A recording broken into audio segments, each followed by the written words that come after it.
स्वागत। आज हम महाभारत की एक ऐसे मोड़ पर बात करने वाले हैं जहां ड्रामा, दर्शन और युद्ध की कगार सब एक साथ मिलते हैं। जी हाँ, एक बहुत ही निर्णायक मोड़। और हमारा जरिया है महान कवि रामधारी सिंह दिनकर की ओजस्वी कविता कृष्ण की चेतावनी। हमारे पास स्रोत के तौर पर इसी बेहतरीन कविता के कुछ अंश हैं। बहुत ही सशक्त कविता है ये। माहौल यह है कि पांडवों का वनवास और अज्ञातवास पूरा हो चुका है। अब वो अपना हक, अपना राज्य वापस मांग रहे हैं। और कृष्ण शांतिदूत बनकर हस्तिनापुर पहुंचे हैं कौरवों की सभा में। बिल्कुल। तो आज की हमारी बातचीत का मकसद है इस कविता के आईने में देखना कि कृष्ण का शांति प्रस्ताव कितना विनम्र था, दुर्योधन का अहंकार कितना अंधा, और फिर कृष्ण का वो विराट रूप। हाँ, वो विस्मयकारी रूप, और आखिर में युद्ध की घोषणा क्यों और कैसे हुई, इस पर गहराई से बात करेंगे। ठीक है। कविता शुरू होती है पांडवों के संघर्ष से। दिनकर जी लिखते हैं, वर्षों तक वन में घूम घूम, बाधा विघ्नों को चूम चूम, सह धूप घाम पानी पत्थर, पांडव आए कुछ और निखर। हाँ, मतलब साफ है कि मुसीबतें झेलकर पांडव और मजबूत हो गए हैं। हाँ, तब कर निकले थे वो। एक उम्मीद है कि अब शायद अच्छा वक्त आएगा, कोई शांति का रास्ता निकलेगा। कवि कहते हैं, सौभाग्य ने सब दिन सोता है, देखें आगे क्या होता है। किसी उम्मीद को लेके कृष्ण हस्तिनापुर आते हैं। हाँ, और उनका इरादा एकदम साफ है, मैत्री की राह बताने को, सबको सुमार्ग पर लाने को, दुर्योधन को समझाने को, भीषण विध्वंस बचाने को। भगवान हस्तिनापुर आए, पांडवों का संदेशा लाए, दोस्ती का रास्ता दिखाने, समझाने और वो भयानक तबाही टालने। तो कृष्ण कौरव सभा में पांडवों का संदेश लेकर पहुंचते हैं। और प्रस्ताव कितना सीधा और क्या कहूं लचीला है। दो न्याय अगर तो आधा दो, पर इसमें भी यदि बाधा हो तो दे दो केवल 5 ग्राम। केवल 5 गांव रखो अपनी धरती तमाम। ये सुनकर तो लगता है कि पांडव हद से ज्यादा झुकने को तैयार थे, है ना? आधा राज्य जो उनका हक था, उसे छोड़कर सिर्फ 5 गांव। बिल्कुल, ये सिर्फ नरमी नहीं, ये पांडवों की शांति की जबरदस्त इच्छा दिखाता है। सोचिए, अपना न्याय संगत हक भी छोड़ने को तैयार। और वो कहते हैं, हम वहीं खुशी से खाएंगे, परिजन पर असी न उठाएंगे। मतलब अपने ही भाइयों पर तलवार नहीं उठाएंगे, बस शांति से जीने की जगह चाहिए। ये दिखाता है कि वो युद्ध टालने के लिए किसी भी हद तक जाने को तैयार थे। ये दुर्योधन के लिए एक तरह से आखिरी मौका था। हाँ, या तो वो समझदारी दिखाता है या फिर वही करता जो उसने किया। दिनकर जी लिखते हैं, दुर्योधन वो भी दे न सका, आशीष समाज की ले न सका। सिर्फ 5 गांव भी नहीं। और बात यही नहीं रुकी, अहंकार इतना कि कृष्ण को ही बंदी बनाने चल पड़ा। हाँ, उल्टे हरि को बांधने चला, जो था असाध्य साधने चला। मतलब शांति दूत बनकर आए कृष्ण को ही बंदी बनाने की सोच ली। ये तो पागलपनी कहा जाएगा। और यहीं शायद वो मशहूर पंक्ति एकदम सटीक बैठती है, जब नाश मनुज पर छाता है, पहले विवेक मर जाता है। बिल्कुल। जब इंसान की बर्बादी करीब होती है तो उसकी सोचने समझने की शक्ति पहले ही जवाब दे जाती है। दुर्योधन का विवेक तो जैसे पूरी तरह खत्म हो चुका था। सही कहा। ये सिर्फ कहानी नहीं है, ये दिखाता है कि कैसे घमंड और सत्ता का नशा आदमी को बिल्कुल अंधा बना देता है। उसे सही गलत का फर्क समझ नहीं आता और वो सीधा अपनी तबाही की तरफ बढ़ जाता है। इस अपमान पर, इस मूर्खता पर कृष्ण का गुस्सा भड़कना लाजमी था। कवि कहते हैं, हरि ने भीषण हुंकार किया, अपना स्वरूप विस्तार किया। और उस हुंकार का असर, डगमग डगमग दिग्गज डोले, भगवान कुपित होकर बोले। उनकी उस हुंकार से, उस रूप के फैलने से जैसे दिशाओं के हाथी तक कांप गए। माहौल एकदम बदल गया। और फिर कृष्ण गरज कर एक तरह से ताना मारते हुए दुर्योधन को चुनौती देते हैं, जंजीर बढ़ाकर साध मुझे। हाँ हाँ दुर्योधन, बांध मुझे। जैसे कह रहे हों, हिम्मत है तो कर, ले अपनी जंजीरें, देखूं तो जरा कैसे बांधता है मुझे। और ये सिर्फ शक्ति प्रदर्शन नहीं था, ये दुर्योधन को उसकी औकात बताने जैसा था। कृष्ण दिखाते हैं कि ये पूरी कायनात, ये सारी सृष्टि उन्हीं में है। वो कहते हैं, यह देख गगन मुझ में लय है, यह देख पवन मुझ में लय है। मुझ में विलीन झंकार सकल, मुझ में लय है संचार सकल। सोचिए, आसमान, हवा, सारी आवाजें, पूरी दुनिया, सब मुझ में है। ये कल्पना करना भी मुश्किल है। और आगे वो कहते हैं, अमृतत्व फूलता है मुझ में, संहार झूलता है मुझ में। यानी जिंदगी और मौत, बनना और बिगड़ना, सब उन्हीं के अंदर हो रहा है। फिर वो अपने विशाल रूप का और ब्यौरा देते हैं, जैसे किसी विशाल पेंटिंग को दिखा रहे हों। उदयाचल मेरा दीप्त भाल, भूमंडल वक्षस्थल विशाल। उगता सूरज माथा है, पूरी धरती उनका सीना। भुज परिधिबंध को घेरे हैं, मैनाक मेरु पग मेरे हैं। बाहें ब्रह्मांड को घेरे हुए हैं और बड़े बड़े पहाड़ जैसे मैनाक और मेरु उनके पैर। कल्पना ही हैरान करने वाली है। और फिर दीप्ते जो ग्रह नक्षत्र निकर, सब है मेरे मुख के अंदर। जितने चमकते ग्रह तारे हैं सब उनके मुंह के अंदर। ये दुर्योधन के उस छोटे से मैं और मेरे को तोड़ने की कोशिश है। उसे ये दिखाने के लिए कि जिस जमीन के टुकड़े के लिए वो इतना अकड़ रहा है, वो इस विराट सच के सामने कितना मामूली है। हाँ। फिर कृष्ण कहते हैं, दीर्घों तो दृश्य अखंड देख। मुझ में सारा ब्रह्मांड देख। अगर आंखें हैं तो देख इस असीम नजारे को। पूरा ब्रह्मांड मुझ में देख। और क्या क्या दिखाते हैं? हाँ, पूरी लिस्ट है। चर अचर जीव जग, क्षर अक्षर नश्वर मनुष्य सुर जाति अमर। यानी हिलने वाले न हिलने वाले सारे जीव, नाशवान अविनाशी, मरने वाले इंसान, अमर देवता, सब। और फिर वो संख्याएं। हाँ, वो तो कमाल है।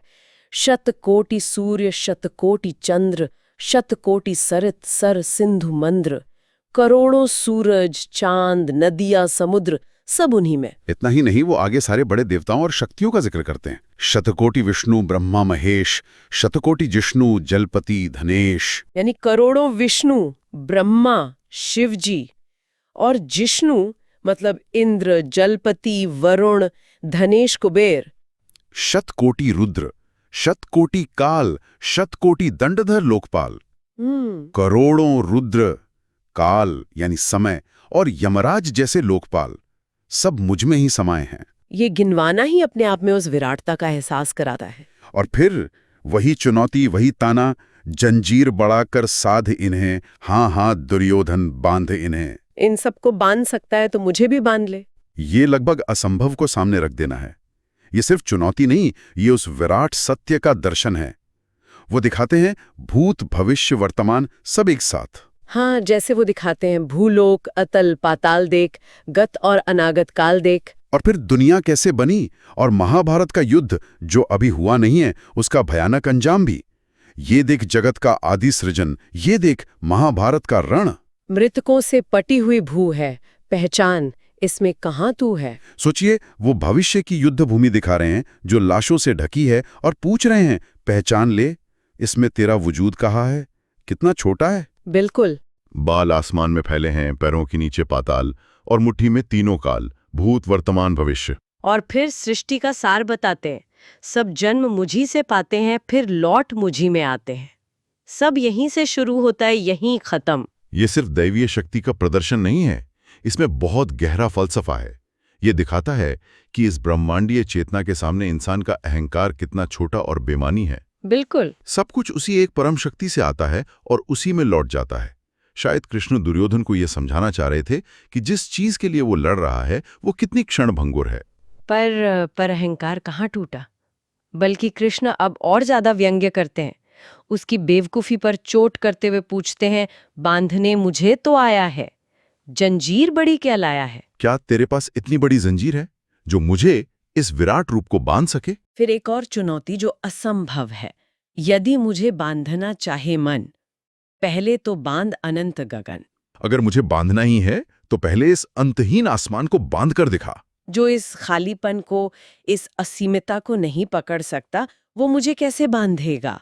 सोने को साध न सकता है, वो मुझे बांध कब सकता है। ये बहुत जबरदस्त रूपक है। ये साफ बताता है कि उस परम शक्ति को, उस सच्चाई को किसी भौतिक चीज से, जोर जबरदस्ती से या घमंड से काबू नहीं किया जा सकता। ये बेकार की कोशिश है। हाँ, एकदम व्यर्थ। ये इंसान की उस नादानी पर भी टिप्पणी है जब वो सोचता है कि वो अपनी मर्जी से, अपनी ताकत से किस्मत को या दुनिया के निजाम को बदल सकता है। कृष्ण साफ कर रहे हैं कि दुर्योधन की ये कोशिश कितनी बचकानी और नामुमकिन है। तो जब कृष्ण ने देख लिया कि समझाने बुझाने का, शांति का कोई रास्ता नहीं बचा, दुर्योधन ने कोई अच्छी बात नहीं मानी, दोस्ती की कीमत नहीं समझी, तब उन्होंने अपना रवैया बदल दिया। हाँ, शांति दूत का किरदार खत्म किया और अपना आखिरी फैसला सुनाया। हित वचन नहीं तूने माना, मैत्री का मूल्य न पहचाना, तो ले मैं भी अब जाता हूँ, अंतिम संकल्प सुनाता हूँ। अब कोई नरमी नहीं, कोई गुजारिश नहीं। और वो अंतिम संकल्प क्या था? युद्ध की सीधी घोषणा। बिल्कुल, याचना नहीं, अब रण होगा, जीवन जय या कि मरण होगा।